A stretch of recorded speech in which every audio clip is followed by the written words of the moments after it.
20 things done in the USA but nowhere else. Wow, 20 things. Oh, fuck, I got something in my eye. Okay, let's check out those things that you only do in the US. Let's go. Today we're looking at 20 things that you could do in the United States but nowhere else. That's right, here in the United States we could do a lot of things that other countries shake their collective heads at in disgust or disbelief. Now there are a few of these items where you might sort of find them in other countries, but for the most part these are just US things. Towards the end of the video, I will have a question that you can answer about a future video. If you could please leave your response in the comment section below. Got it? Get it? Good. Let's take a look. Advertising prescription drugs. Number 20. Oh. Advertising prescription drugs. The US and New Zealand are the only countries where direct-to-consumer advertising for prescription drugs is legal. We're a little heavy on it compared to New Zealand. I don't get it. I mean, if you need to get those drugs prescribed, how can you advertise them? They're gonna tell you you need to go to the doctor and get that prescription. I don't know. Really heavy on it, actually. This practice is allowed due to the belief in consumer empowerment and the free market, where individuals are encouraged to make informed decisions about their own healthcare without the government being involved. They want to leave it up to you and a giant pharmaceutical company that's making a profit off it. What could go wrong? So you don't need to get a prescription for those drugs. Then why are they called prescription drugs? I mean, I'm confused. Yeah, the portion size we 19. all know about Extreme portion size. Yes, you know all that super size me, big gulps and everything like that? You're not going to find that just about any place else on the planet. If you go to Japan or a lot of Asian countries, you'll find little tiny Coke cans, not a 40 dog of cherry Coke or something. Now, this is influenced by agricultural abundance, consumer expectations, and a culture that equates value with quantity, leading to larger servings in restaurants. Most of the time, you're going to find this at fast food places. I mean, it's bad enough they're serving us food that isn't terribly healthy, and then they want to sell us more of it. It's no wonder we're one of the fattest countries on the planet. tipping culture, yeah. Number 18, tipping culture. In the United States, tipping is customary in restaurants, bars, taxis, and other service industries. It's not as prevalent or expected in many other countries. Matter of fact, most Asian countries will be offended if you try and give them cash past what you owe for, let's say, Fun fact, the only place in Europe that I found that many people is asking for tips, especially in commercial spaces like restaurants and bars. Let's say commercial spaces. I don't know. Yeah, it was the Czech Republic. When I traveled to Prague, there was many places that would ask, "Do you want a tip? Do you want a tip?" I mean, in Vienna, in Austria, always many people would ask that, but not as much as in the Czech Republic. In the Czech Republic, every time you want to pay, they will ask you, "Oh, do you want to leave a tip?" I mean, I don't know. I've never seen that anywhere else in Europe. It's not very common. Just wanted to share it. a meal or something like that. Servers may actually be confused as to what you're doing. I mean, here in the United States, tipping has gotten out of control. I don't mind tipping someone. I just don't like tipping everyone. It's just a matter of time before there's a tipping section when a cop gives you a speeding ticket. Look at the cop, what's with the tipping section? Well, you think I did a good job and you want a tip? Go ahead. Well, Wow. You didn't drag me out of the car and beat me on the sidewalk, so I'm giving you a tip, pal. Shelby Church made a pretty good video on out-of-control tipping. Imperial units. Yeah, we know that. Number 17, still need to learn imperial those. units. Most of the world uses the metric system, not the United States. We're not a bunch of sellouts. We're sticking with the imperial system. We like our miles, gallons, and Fahrenheit. Meters, centimeters. We're sticking with yards and feet. We should include that British thing and start using pounds also. Yeah, while the rest of the world switched the metric system to make it easy. Wait. What? And start using pounds also. Yeah. Don't you use pounds? Yeah, while the rest of the world switched the metric system to Of make course it you use easy, pounds, no? we decided that wouldn't make it easy on us, so we stuck with what we know. The imperial units. Now, back when I was a kid, probably, I don't know, 6th, 7th, 8th grade, something like that. So we're talking back in the early 80s. They were getting us ready to switch over to the metric system. They were teaching it to us in school, and they said in a couple years we're going to switch to the metric system. But apparently Mississippi Georgia, Louisiana, Alabama, Arkansas, and West Virginia couldn't get it together. So they had to scrap the whole plan. Drive through everything. Number 16, drive-through Even everything. the pharmacy, yes, the bro, U.S. has an what? extensive culture of drive-through services, not That's just for fast food, crazy. but banks, pharmacies, liquor stores, even weddings in Las Vegas are now drive-through. Here in Portland, Oregon, A drive-through wedding. What?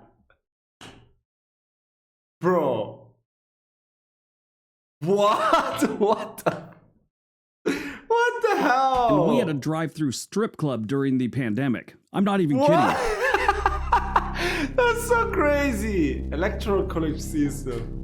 Number 15, Wow. the Electoral College system. Yes, it's a little strange to most people. Designed by the Founding Fathers to balance the influence of the populous and less populous states, ensuring a distribution of power that prevents dominance by heavily populated areas, which I kind of understand in a way because the states are supposed to be equal. Even though one state may have more people, the states still need representation. Now, they do factor in the size of the state and how many people, that's how many electoral college votes they get. As an example, Texas has a much higher population than, let's say, Kansas. So Texas has about 30 million residents. They get 26 electoral college votes. Kansas, on the other hand, only has about 3 million.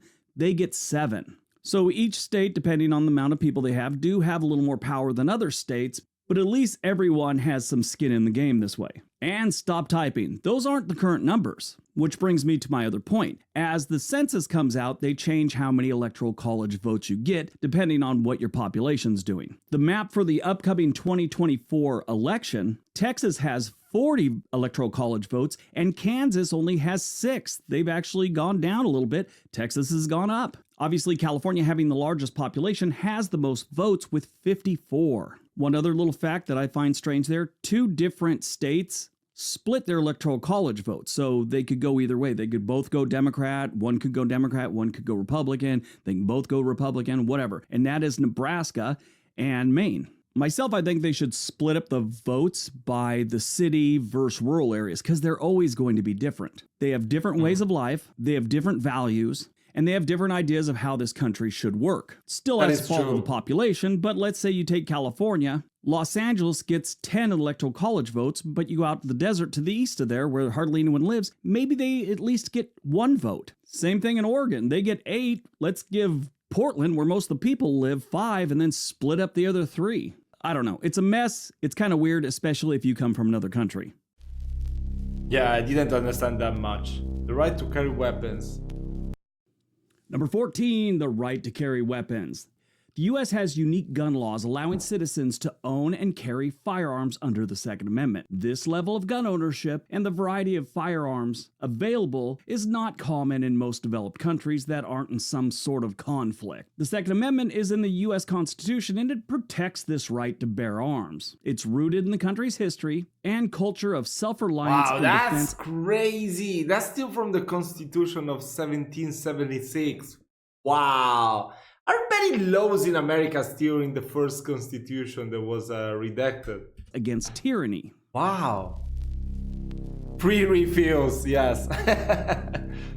Number 13, free Most refills. of the stuff we already Now, checked out. This is something that you'll only find in the United States. Our restaurant industry is very competitive, and they want to give you the best experience they can get because that way maybe you'll come back. Soda, drinks, they don't cost that much. I mean, it actually costs more for the cup than the fluid you stick in that cup. Really? So if you can power through a large Dr. Pepper, you can get another one here in the United States. Very few restaurants don't offer free refills, and usually there's something else about them that is drawing people in. Like out here on the West Coast, we have In-N-Out Burger. People line up to go there because the burgers are really good. It's been a couple of years since I've been in one, but the one in Southern California didn't have free refills. I've been to other ones where they did have free refills, but they have a line out the door. They're not worried about the customer satisfaction, so they don't offer it in some places. Now, it's been a couple of years. That might have changed. That's just an example I give. I live in Oregon now, and there's... But I mean, come on. Oh my God. I mean, when I go to McDonald's, most of the times I cannot even finish the freaking Coke. How do you keep getting refills? I mean, how much do you need to drink? when I get like the biggest burger there is in McDonald's with the fries, oh my god! I don't know if you have those fries in the US, but we have the one with bacon and cheddar. Oh my god, they are the best thing in the world. Yeah, you eat that, then plus you eat the fries and you have the drink. Come on, how can you get more than one glass of that? I could never. When I drink my Coke, sometimes I cannot even finish it. Oh my god, that's crazy. I would never use the free refill, I guess. Maybe if I'm really, really thirsty, but I don't think so. Come on. Like I'm not such a fan of sodas, by the way. College sports scholarships. Yeah, I just reacted to this a couple of days ago. Number 12, college sports I mean, sponsorship. to college football, but not to scholarships. Colleges and universities are an industry now. The sports is just one of the products they're selling. They're putting on a show. That show needs sponsors. That show needs advertisers. What do the athletes get out of this? Normally, they just get an education out of it. I do know there are some changes going on right now where they can get a cut of the advertising and stuff like that. That's not what this video is all about. That could be a 2-hour documentary by itself. The advertising and the sponsorships in college sports is a billion-dollar industry. They hire the best coaches, they recruit the best players, not because they want to win, just to win. They want to win so they'll be on the national scene, which means bigger paydays for the university. Pledge of Allegiance. Number 11, the Pledge of Allegiance in schools. Now, when I was a kid, I, for some reason, thought it was allegiance, so Pledge of Allegiance. I was probably in my 20s, and I saw the word, and I went, oh, allegiance. Wow, what was I thinking? You ever have one of those things where you've just said it or thought it for so long? Yes, actually, we have it in the national anthem, where we say the l'elmo di Scipio. Many people think it's different, like... I don't know, like they always misspell it. So yes, it's a pretty common thing in every language. All of a sudden, one day you're driving down the road, you're like, wait, what? Why did I think that it was that way? This happened to me with chocolate milk. When I was a little kid, someone told me it came from black cows. And it's not one of those things you think about every day, but I was like in high school or something, and all of a sudden someone said something about chocolate milk. I'm like, holy shit, came from black cows. And my friends just stared at me, thought I was making a joke. I'm sure at any time in my life after the age of like 5, if I would have thought about it, I would have immediately dismissed it, but I never really thought about it. Yes, but this was initiated in the late 19th century and adopted widely during the 20th century to promote national unity and patriotism. Reciting the Pledge of Allegiance in schools is uniquely American. Well, it is now. Yes, they used to do something similar in the Soviet Union. I would not doubt they do something in North Korean schools too. The weird thing about it is they force you to stand up and do it. I understand maybe teaching kids the importance of something like this or the history of it, but to actually force them, I've always thought was kind of weird. I mean, kids needs to be disciplined. Number 10, jury duty. Yeah, U.S. citizens This is something that I never really understood. I hope he's gonna explain it properly. Summons for jury duty, participating in the legal system, and it is mandatory unless you've got a really good excuse. Most of the time, you find out about jury duty watching the crime TV shows, like I don't know, maybe Law and Order, Monk, or I don't know because I'm watching Monk right now. And I don't know, there's always like this jury duty and some killer that is killing them all or something like that. That's how I know about it. Wait, let me bring it back. Number 10, jury duty. U.S. citizens are summoned for jury duty, participating in the legal system, and it is mandatory unless you've got a really good excuse or you did what I did. I pretended I was insane. I never got a jury summons again the rest of my life. Now, this is in California. 2 things I did. They asked me my first question. I said I had to consult my attorney. He lives in my pants. I got some giggles. They stared at me. The judge lowered his glasses and said, really? And I said, I don't know.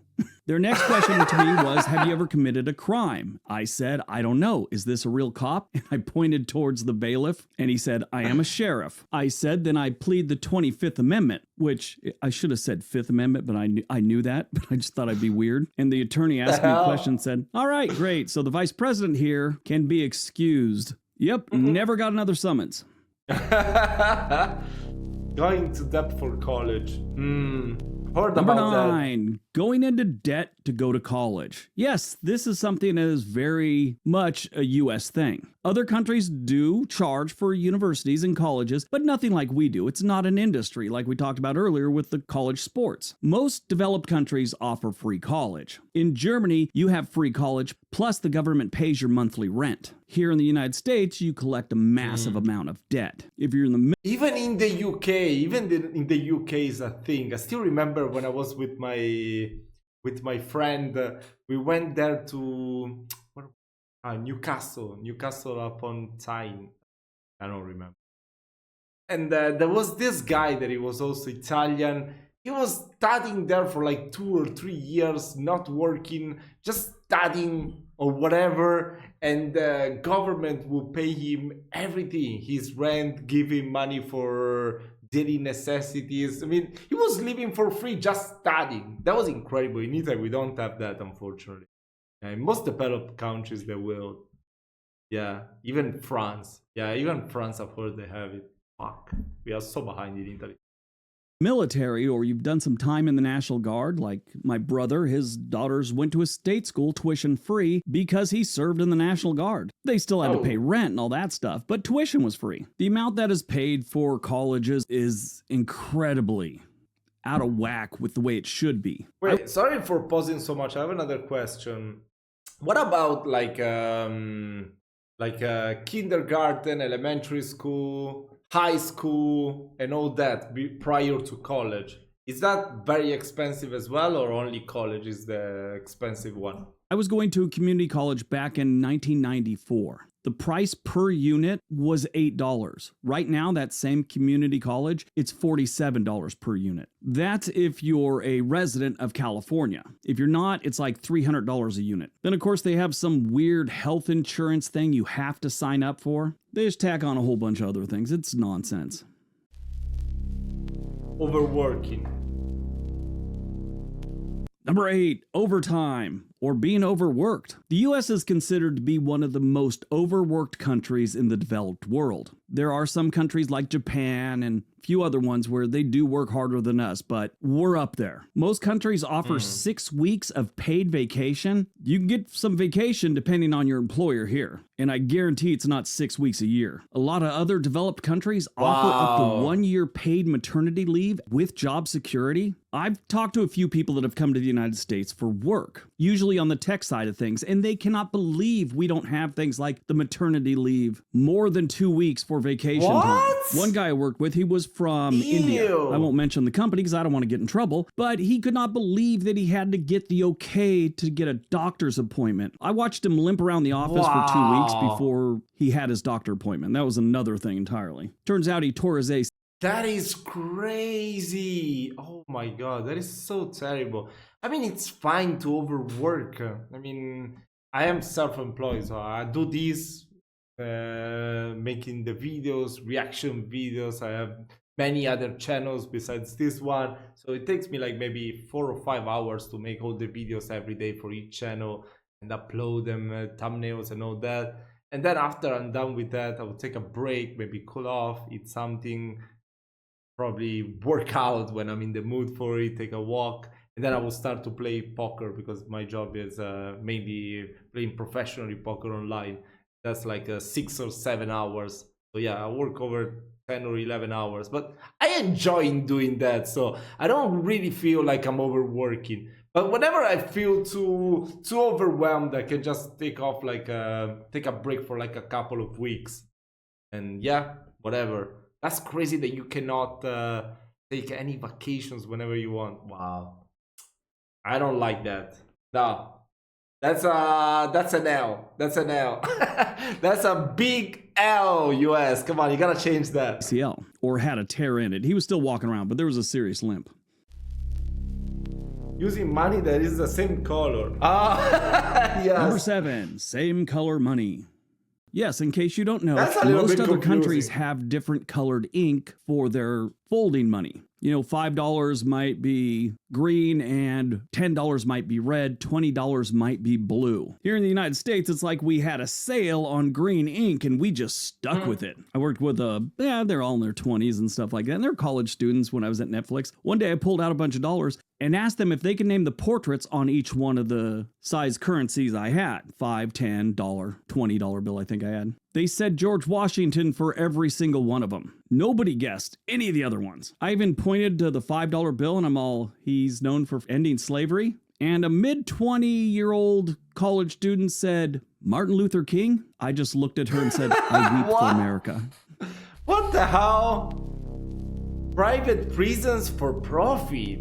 Number 6, for-profit private prisons. This is a unique concept only in the US, with private companies running prisons for a profit. Now, just basic economics should tell you if a company is in the profit-making business, they want to get more business so they can make more profit. That's how companies work. So you're a giant corporation that has a bunch of prisons, you're lobbying to get new laws passed to get more people in jail. The United States has more citizens in jail per capita than any other country on the planet. At the end of 2023, the United States had the highest number of prisoners in the world with around 1.8 million people incarcerated. Wow. China has the second highest number of prisoners with an estimated 1.6 million people incarcerated in 2023. Yeah, Brazil came in third and they have a little bit over 1.2. The United States also has the highest incarceration rate in the world with 716 prisoners for every 100,000 people in the United States.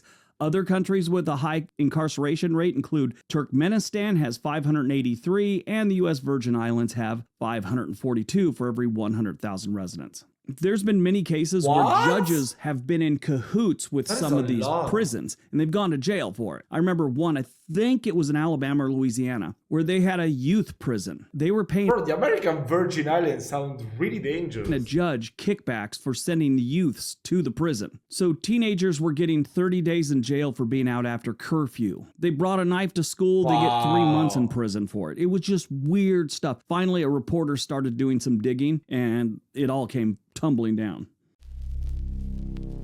High frequency of sales and discounts. Number 5, high frequency of sales and discounts. The US has a consumer culture with frequent sales events like Black Friday, Cyber Monday, and extensive discounting practices. You don't find this in other places in the world. It's a price, that's the price, it's sticking with. They might haggle with you, but they don't run discounts or sales, things like that. While doing some reading, I did find out that if it's a harbor where cruise ships come into, you'll find some there, but they're really catering to the Americans by doing that. Americans can't pass up a sale. My wife's one of them. If she's standing out the door right now and hears me say sale, Bro, that is so different, the culture. Like, every time we always think right here in Europe, I guess at least most people does, that when something is on sale, there might be something wrong with it. I don't know why, but that's what everyone thinks. Like, why is it on sale? Is it about this stuff is going to be expired? Is it because your business is failing? Or is it like a, I don't know, like a maneuver to raise up the price and then lower it down as selling it for a cheaper price, but it's not really cheaper. I don't know. I mean, wow. I mean, that's capitalism that really made it. Come on, like this. What the hell? Just because it's in sale, you gotta buy it. Wow. well, she's trying to figure out where it is. Writing the date beginning with the oh, that is so confusing. Yes. Why? Why is that? Number 4, writing the date beginning with the month. Oh my god, so many times. I think when I was playing when I was registering a long time ago to an American poker site, I kept, because my birthday is the 28th of July, so he kept telling me, no, this is wrong, you cannot write 28. I kept writing 28 at the beginning, and the beginning should have been 07 because it's July. And I kept not understanding. I was like, what the fuck? I even contacted the support, and the support said, no, because the first number is the month. And I was like, oh, fuck, I'm so stupid. But that's so confusing, though. Other countries write the date in the format of day, month, year. To us, that format is just weird, but turns out we're the weird ones. It's quite common to write the day first everywhere else on the planet. Our huge cups of coffee. Okay. Number 3, huge cups of coffee. As it turns out, other countries find it strange that we offer massive cups of coffee and take it to go. Outside of the US, it's typically consumed in small quantities, and you sit down and drink it at the little cafe or wherever you're at. Yeah, it's like a little bit bigger than a shot glass, maybe 3 shot glasses together. That's how big the cup is, normally. And we don't fill it with a bunch of cream and sugar and everything else like that. When I was in South America, I saw them squeeze lemon into it a lot. I thought that was strange. Lemon! That's how I take my coffee, and people look at me weird when I say it. I'm like, do you have any lemon? I just like a squeeze of lemon in my coffee. Everyone's like, what? Lemon you want my with medication coffee. checked? It's I can understand cinnamon that makes it so much better, but lemon. embarrassing sometimes. Taking home the leftovers. Yeah, because there's too much food, so yeah. Number 2, taking home leftovers. I always do that too, by the way. Get it to go. No big deal, right? Well, it is a big deal in other countries. It's frowned upon, actually, rude in some other places. In France, for example, a law had to be passed to allow this to happen. Normally, there isn't that much of a need to do this because they don't serve giant portions like we do here in the United States. But sometimes people want to take the food they paid for home. In other countries, they don't do it, and it is considered rude. But here in the United I don't think so. I mean, everywhere I've been in Italy, I always ask for food to take home. They always said, okay, they pack it and let me bring it home. I think even when I travel to Paris and Lyon in France last year with my girlfriend, and there was a place where we ordered too much food. We couldn't finish it and we asked to bring it home and they just packed it and all that. So I don't know why is he saying that in France is weird, because nobody, not even gave us a weird look in their face or anything. I don't know why. States, we are a Pretty consumer normal. economy. And if we paid for it, we want it. When I was a kid, they called it a doggy bag, like you were going to take it home for the dog. Now, if someone hears you're taking your Diablo burger home to your dog, you get some liberal hippie chick giving you a hard time at your table, maybe follow you home, protest outside your house, big sign that says Fluffy's mouth should not be on fire. I try and go to the gym and I get a bunch of hippie chicks yelling, shame, shame, shame at me. All right, before we get to number 1, did you know we have a new channel called The Sweet Life for Briggs? It's a channel for all our travels and where we stay and cruises and stuff like that. Oh, that's your pretty thing? cool. Love it if you went over there and subscribed, watched a video or two. All right, here's your Sweet question. life, okay. What major city in the United States do you think would be a better place for our nation's capital instead of Washington, D.C.?